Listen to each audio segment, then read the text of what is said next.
1944 تک partition of India اور آزادی ہند سے 3 سال پہلے تک حر یہاں پر بغاوت کر رہے تھے. کبھی کسی پولیس چوکی پر حملہ کیا ہے اور وہاں مار دیا لوگوں کو, کبھی کسی اسٹیشن پر جا کر گئے آگ لگا دی.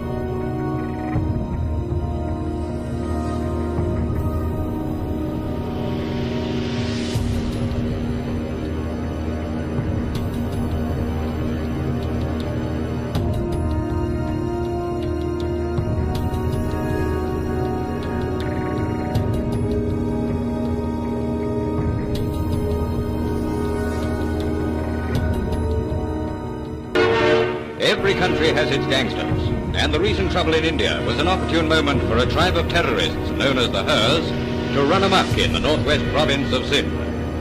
The nomadic tribe have travelled down to the outlying towns and villages to perform their deeds of banditry. In search of easy plunder, the Hers swooped down on the Lahore mail train.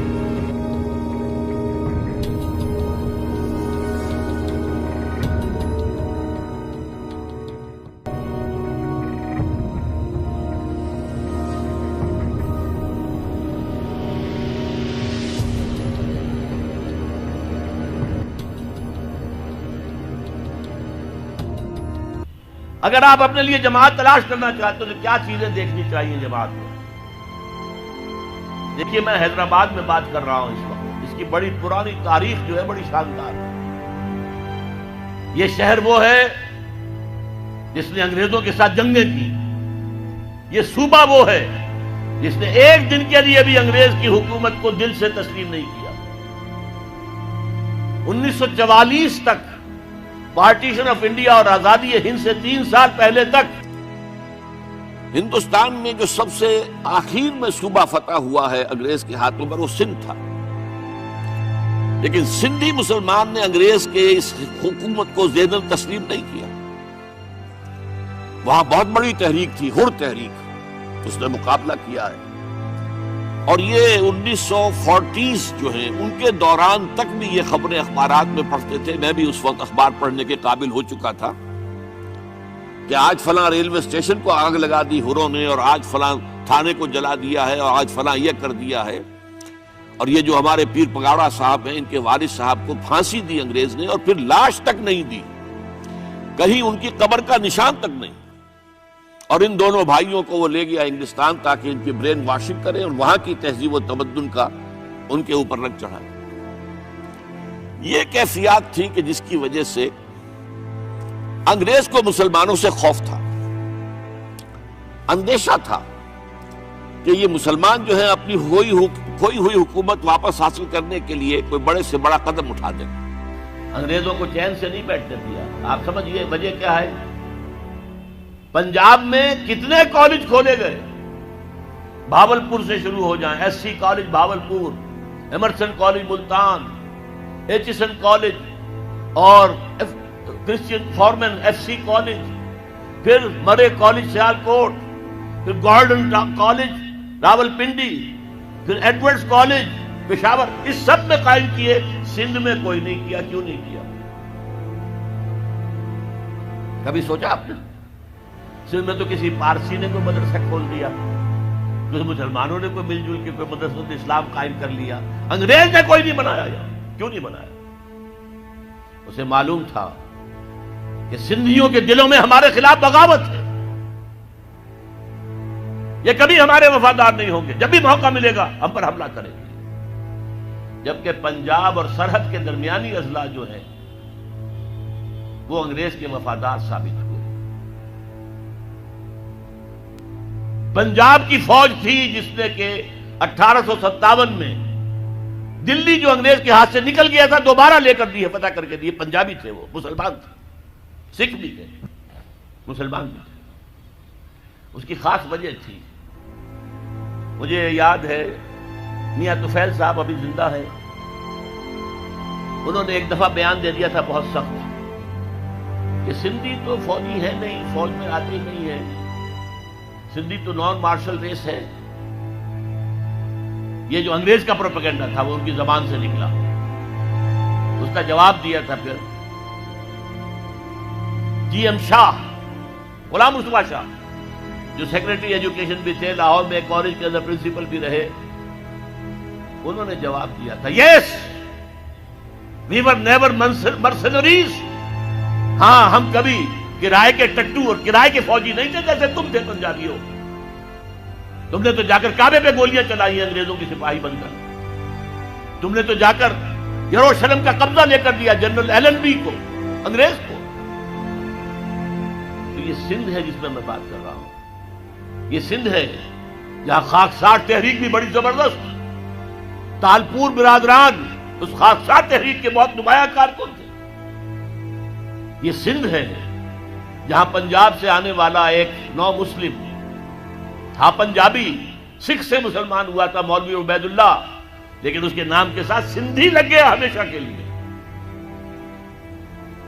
مجاہد انسان، حضرت شیخ الہند کا سپاہی عبید اللہ سندھی رحمت اللہ علیہ، وہ سندھ ہے یہ۔ اور میں آپ کو اور بات یاد دلا دوں، سندھ واحد صوبہ ہے اس پاکستان کا جس میں کہ پارٹیشن سے پہلے بھی مسلم لیگ کی حکومت تھی،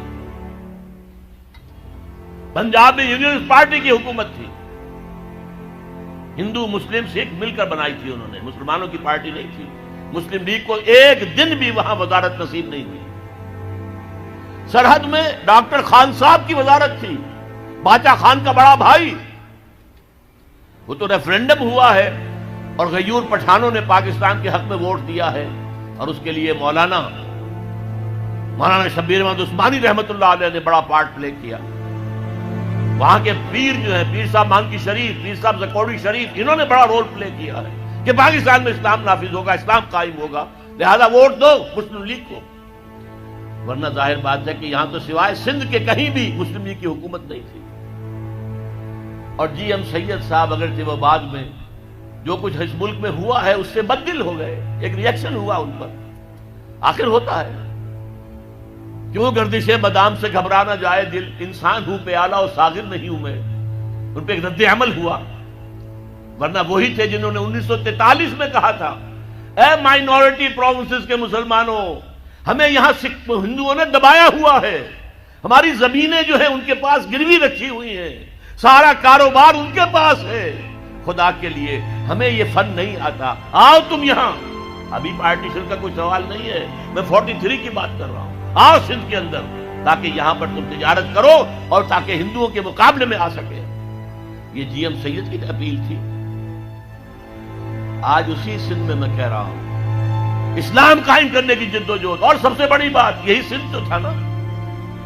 سب سے پہلے اسلام کب آیا تھا، کہاں آیا تھا؟ 712 اور 713 عیسوی، 92 یا 93 ہجری، محمد بن قاسم کہاں سے آئے تھے؟ باب الاسلام کون سی جگہ ہے؟ سندھ۔ تو اس کا سر نو باب الاسلام بننا چاہیے، تحریک خلافت یہاں سے اٹھنی چاہیے، یہاں کے لوگ کھڑے ہوں۔ ہم نے انگریز سے بھی مقابلہ کیا اور آخری وقت تک کیا، ہم نے علامہ مشرقی کا بھی ساتھ دیا، ہم نے وہ ریشمی رومال کی تحریک بھی، اس کے اندر بھی بڑا حصہ سندھیوں کا تھا، جو حضرت شیخ الہند مولانا محمود حسن جو اسیر مالٹا رہے بعد میں، اس میں سندھ کا رول بہت بڑا تھا۔ آج پھر اس ملک کے اندر نظام خلافت کے قیام کے لیے میں سمجھتا ہوں کہ سندھ کو سب سے آگے ہونا چاہیے، سب سے بڑھ کر کام کرنا چاہیے۔ اس کے لیے اب میں آپ سے عرض کروں، خلافت قائم کرنا یہ ہمارا فرض، لیکن آج خلافت قائم ہوگی تو کیسے ہوگی، پہلے تو یہ مسئلہ ہوگا، اور کیسی ہوگی؟ کیا بعین ہی وہی خلافت ہوگی جو 1400 برس پہلے تھی؟ جبکہ 1400 سالوں میں بہت سا پانی وقت کے دریا کے پل کے نیچے سے گزر چکا ہے، حالات بہت بدل گئے ہیں، زمانے نے بہت ترقی کر لی ہے۔ کیا 1400 سال قبل کا نظام دوبارہ آ سکتا ہے؟ ہاں آ سکتا ہے، اصول وہاں سے لیں گے، تفصیلی ڈھانچہ اس دور کے مطابق بنائیں گے، اصول وہاں سے ہوں گے، فنڈامنٹل وہاں سے ہوں گے۔ اسی لیے ہم فنڈامنٹلسٹ ہیں، امریکہ کان کھول کر سن لے، ہمارا دعویٰ ہے کہ ہم فنڈامنٹلسٹ ہیں، ہم اسلام کے اصولوں کو چھوڑ کر کہاں جائیں۔ تفاصیل میں، فروعات میں ہمارے اختلاف ہو سکتے ہیں، لیکن فنڈامنٹل آف اسلام اس میں ہمارا اتفاق ہے۔ تاریخی واقعہ آپ کو بتا رہا ہوں، جب مولانا شبیر احمد عثمانی رحمۃ اللہ علیہ کی مدد سے اور تحریک شروع کی تھی اصل میں مولانا سید ابو الاعلیٰ مودودی نے کہ اسلام کے نام پر ملک لیا گیا، اس کا دستور اسلامی ہونا چاہیے، مطالبہ نظام اسلامی 1948 میں اپریل میں اس وقت گورنمنٹ کالج لاہور کا سیکنڈ ایئر کا طالب علم تھا، میں نے وہ تقریر خود ان کی زبان سے سنی ہے۔ خالصہ ہائی اسکول کا میدان تھا، اس میں جلسہ تھا۔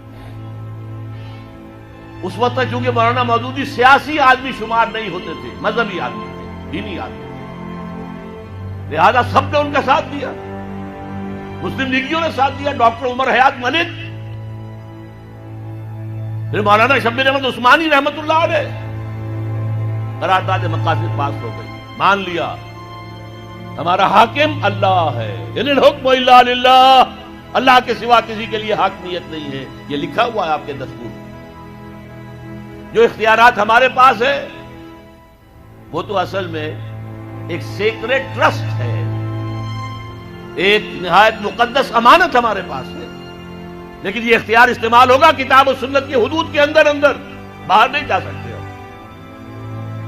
یہ سارے کام ہوئے تو بہت سے لوگ کھڑے ہو گئے، کس کا اسلام لاؤ گے؟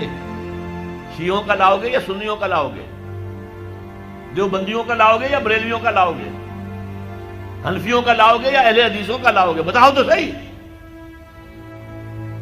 آپ ہی کے شہر کے ایک صاحب تھے، ایک بروہی، اللہ ان کی خطاؤں کے معاف کرے، انہوں نے کہا تھا جو شخص ثابت کر دے کہ قرآن میں کوئی اسلامی دستور ہے میں اسے 1000 روپیہ انعام دوں گا۔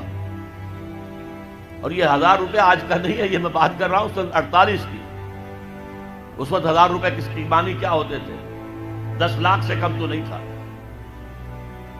لیکن اس وقت کیا کیا؟ علماء نے چیلنج قبول کیا، تمام فرقوں اور تمام مسالک کے مذہبی ان کے نمائندہ چوٹی کی قیادت جمع ہو گئی کراچی کے اندر، 31 علماء، اور انہوں نے 22 نکات متفق علیہ مرتب کر کے دے دیے۔ ہم اس پر مطمئن ہیں، متفق ہیں، شیعہ بھی، سنی بھی، اہل حدیث بھی، بریلوی بھی، دیوبندی بھی، جماعت اسلامی بھی، سب کے دستخط موجود ہیں، ہم سب اس پر متحد ہیں، بناؤ ان اصولوں کے مطابق دستور۔ تبھی تو اللہ کے فضل سے سن 56 کا دستور تیار ہو گیا تھا۔ چودھری محمد علی نے بڑی محنتیں کی تھی، اللہ تعالیٰ ان کے قبر میں نور پیدا کر دے، لیکن امریکہ کو، کفر کو پسند ہو سکتا تھا کہ یہاں پہ ایک اسلامی نظام قائم ہو جائے؟ یہ بیچارے افغانوں نے سوائے چند سزاؤں کے اور تو کچھ اسلام ابھی نافذ نہیں کیا تھا۔ بغیر برقعے کی عورت سڑک پر نہیں آئے گی، گھر میں رہے، باہر آئے تو برقع لے، چور کا ہاتھ کٹے گا، قاتل سے قصاص لیا جائے گا، میدان میں لے آئے، اسٹیڈیم میں لے آئے، یہ قاتل ہے اور اس نے قتل کیا تھا خنجر بھونک کر سینے کے اندر، اب اس کا وارث کوئی نہیں ہے، صرف بیوی ہے، بیوی کے ہاتھ میں خنجر دے دیا گیا، گھونپو اس کے سینے کے اندر۔ جب یہ قصاص شروع ہوا تو اب کسی کے اندر جرأت تھی کسی کو قتل کرنے کی؟ لہذا وہ اسلام کی کچھ نہ کچھ جو برکتیں ہیں وہ ظاہر ہو گئی، اور امریکہ کھل گیا، اس کو کھل گئی یہ شے کہ اگر یہ نظام کہیں دنیا میں آ گیا تو ہمارا نظام کہاں رہ جائے گا۔ اس کا سب سے بڑا ثبوت کیا ہے؟ ڈاکٹر جاوید اقبال ماڈرنسٹ ہیں آج کی امریکن اصطلاح کے تحت، سیکولر مزاج کے آدمی ہیں علامہ اقبال کے بیٹے، لیکن وہ بھی جب گئے تھے طالبان کے دور حکومت میں 10 دن گزار کر آئے کابل میں، اور آ کر کہا مولانا سمیع اللہ صاحب کا، جو سمیع الحق صاحب کا مدرسہ ہے کوڑا خٹک میں، وہاں تقریر کی کہ جو حالات میں آج دیکھ کر آیا ہوں کابل میں، اگر چند اور مسلمان ملکوں میں وہ حالات پیدا ہو جائیں تو ساری دنیا اسلام لے آئے گی۔ یہ قول ہے ڈاکٹر جاوید اقبال، پسر علامہ اقبال۔ بہرحال وہ نظام قائم کرنا ہمارے ذمے ہے، ہمارا فرض ہے، اس کے بغیر ہماری زندگی، اگر ہم اس کے لیے جد و جہد نہیں کر رہے تو زندگی حرام ہے، زندگی ناجائز ہے، زندہ رہنا کفر ہے۔ ہاں اگر جد و جہد کریں جو میرے لیے ممکن ہے میں کر جاؤں، جو آپ کے لیے ممکن ہے وہ آپ کریں، تو پھر اللہ تعالیٰ معاف کرے گا۔ اے اللہ ہم نے اس نظام کو ذہناً قبول نہیں کیا، we never reconciled with it۔ اے اللہ ہم نے تن من دھن لگایا تھا، اے اللہ میں نے جائیداد نہیں بنائی، اے اللہ میں نے کچھ اپنی اولاد کے لیے نہیں چھوڑا، کوئی ترکہ نہیں چھوڑا، کچھ نہیں، اے اللہ میں نے اپنا وقت لگایا ہے۔ میں آپ سے کہہ سکتا ہوں یہ کوئی فخر کی بات نہیں ہے، 40 برس کی عمر کے بعد حضور نے کوئی کاروبار دنیاوی نہیں کیا، یہ معلوم ہے آپ کو۔ بہت بڑے تاجر تھے، ایکسپورٹ امپورٹ کا بزنس، شام قافلہ لے کر جا رہے ہیں، وہاں سے قافلہ لے کر آ رہے ہیں، یمن قافلہ لے کر جا رہے ہیں، یمن سے واپس آ رہے ہیں، الخبر کے علاقے کے اندر لگتا تھا بہت بڑا تجارتی میلہ، وہاں جا رہے ہیں، واپس آ رہے ہیں۔ لیکن جب حکم آ گیا یا ایھا المدثر قم فانذر وربک فکبر، اے لحاف میں لپٹ کر لیٹنے والے صلی اللہ علیہ وسلم، اب کھڑے ہو جاؤ، کمر کس لو، لوگوں کو خبردار کرو کہ مرنے کے بعد دوبارہ تمہیں زندہ کیا جائے گا، پھر تم سے حساب لیا جائے گا۔ فیما کنتم، کن حالات میں زندگی گزار رہے تھے جناب آپ؟ کیا اسلام کا غلبہ تھا؟ نہیں ہے اللہ، اسلام غالب تو نہیں، تم کوشش کر رہے تھے غالب کرنے کی، سوائے شرمندگی کے اور کیا ہاتھ آئے گا؟ اللہ تعالیٰ کی حجت قائم ہو جائے گی۔ میرے نبی کی ہڈیاں ٹوٹی، میرے نبی کے دانت شہید ہوئے، میرے نبی کا جسم لہو لہان ہوا، میرے نبی کے چہرے کے اوپر تلوار کا وار پڑا جس سے 2 دندان آپ کے شہید ہوئے، اور خود جو پہنا ہوا تھا اس کی 2 کڑیاں گھس گئی رخسار مبارک کی اس ہڈی کے اندر۔ ان کو ایک صحابی نے دانتوں سے پکڑ کر کھینچ کر نکالنا چاہا، ان کے دانت نکل گئے، وہ ہڈی وہ نہیں نکلی، وہ کڑیاں لوہے کی۔ پھر جیسے بھی ہاں کر کے نکالا گیا تو خون کا فوارہ چھوٹا ہے، اتنا خون گیا کہ آپ بے ہوش ہو کر گر گئے، اور خبر مشہور ہو گئی کہ حضور کا انتقال ہو گیا۔ یہ ساری تکلیفیں کس لیے اٹھائی تھی حضور نے؟ کیا حضور کو اچھا نہیں لگتا تھا کہ اچھا بھلا گھر ہو، کھلی فضا ہو، اچھا خوبصورت ماحول ہو، بچے ہوں اور ہر طرح کی آسائشیں ہوں؟ کس کو پسند ہے؟